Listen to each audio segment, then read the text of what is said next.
As we continue to destroy the Earth, coastal cities across the world are beginning to feel the ugly impacts of climate change. One of the most tangible of these impacts is sinking. Yes, cities are literally sinking, much like Indonesia's current capital city, Jakarta. President Joko Widodo first announced plans to relocate the capital back in 2019 when he had just won his second term. But the idea of moving the Indonesian capital elsewhere has been floated even among his predecessors. It was first proposed by President Soekarno, and then later by President Yudhoyono.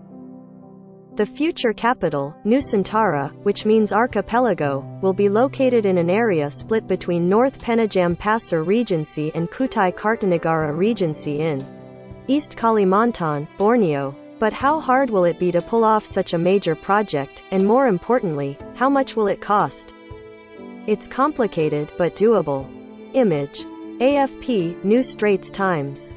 According to Jokowi, costs for building Nusantara will reach $32.5 billion Rp 466 trillion, with up to 20% of funds being covered by the national budget, APBN, while the remainder will come from a variety of sources, including private and public investments, state-owned companies, and more. Okay, so we've got the money down. But how long will it take before we can actually tell our neighbors we're moving to Nusantara? According to Jokowi, estimates point to a 15 to 20-year completion time. This is not an easy job, this is a complicated job. For that reason, construction of the capital city requires a long time. Our estimate is between 15 to 20 years for its completion, Jokowi told reporters at a campsite in Penajam Pasir Utara, East Kalimantan. Nusantara is slated to be a technologically advanced city, taking up 56,180 hectares of land.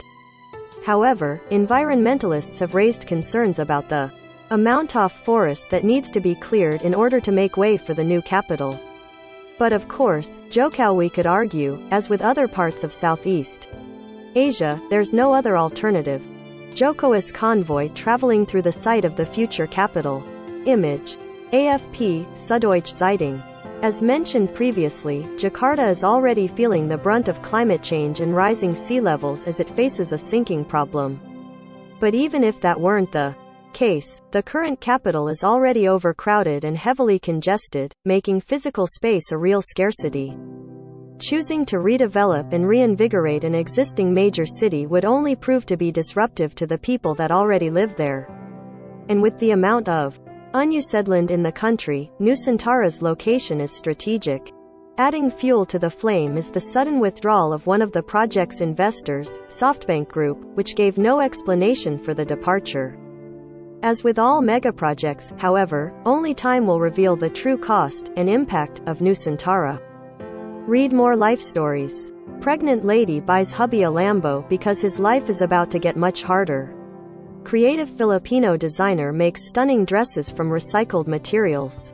Opportunistic politician promises $4,403 grants for breast implants if elected. Cover image sourced from AFP, New Straits Times and Ahmed Ibrahim, The Associated Press.